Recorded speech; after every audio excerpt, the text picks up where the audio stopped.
కాలేదు, degree MBS కాలేదు, సర్టిఫికేట్లు కూడా అక్కడనే ఉన్నాయి. ఏం పని 5-9 గంటల వరకు ఇన్ని ఉన్నా. మా రిలేషన్స్ హెల్త్ బాగాలేనప్పుడు వచ్చి తీసుకెళ్ళారు నన్ను. బ్లైండ్ ఉండే చదువుకున్నాను సార్. డిగ్రీ ఏమో ఎంబీఎస్ కాలేజ్. వేరే నేను చెప్తుంటే వేరే రాశారు సార్. 75% స్క్రైబింగ్ తీసుకుంటా. ఆ సర్టిఫికేట్లు కూడా ఇప్పుడు ఏం లేవు. సర్టిఫికేట్ ఇప్పిస్తాము, వస్తాయి సర్టిఫికేట్ వస్తాయి. ఇప్పుడు నువ్వు బ్లైండ్ కనుక నువ్వు ఎగ్జామ్ రాస్తే పక్కన రాస్తారేమో. నేను చెప్తే వాళ్ళు రాశారు సార్. క్వశ్చన్ చెప్పి ఆన్సర్ చెప్తే. అవును సార్. నువ్వు డిగ్రీ చదివినావు, డిగ్రీ చదివి ఇల్లు కట్టుకున్నావు. డిగ్రీ చదివి ఇల్లు కట్టుకున్నాను సార్. మరి నేను చాకలేనని చెప్పి భార్య వదిలేసిపోయింది గుడ్డని అని చెప్పి. ఇంట్లో పొజిషన్ ఏం లేరు. ఎప్పుడు అన్నదమ్ముళ్ళ కొట్లాడుకుంటే ఇక్కడ వచ్చి పొందాను. ఇక్కడ నన్ను హ్యాపీగా ఉంటాను నేను చేయను అనుకుంటే ఇక్కడ కూడా వచ్చి ఇదే తలకేటది.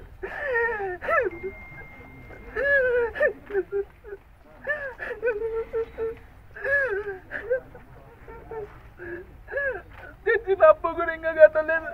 ఫైనాన్స్ లో కూడా తెచ్చుకుంటా.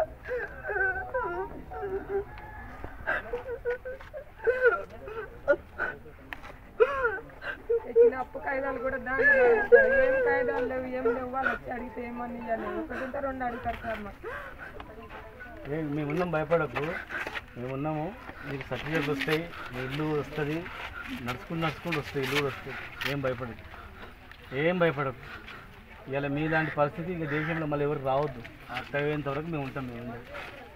విన్నావా? నువ్వేం భయపడకు. మీ సర్టిఫికేట్లు అన్నీ చేపిస్తాము. మా వాళ్ళు సర్టిఫికేట్ మళ్ళీ అప్లై చేస్తాము. యూనివర్సిటీకి అప్లై చేసి యూనివర్సిటీ నుంచి మళ్ళీ తెప్పిస్తాం. యూనివర్సిటీ నుంచి తెప్పిస్తాము. అమ్మా నీకు ఇక్కడ నేను జాబ్ ప్లాన్ చేస్తాం. నువ్వేం బాధపడదు. రజ కూడా అని చెప్పి భార్య ఇచ్చిపెట్టిపోయిందంట. భార్య వదిలిపెట్టి వెళ్ళిపోయింది. అన్నదమ్ములు పంచాయతీ నుంచి వచ్చినాడు. భార్య పోయింది.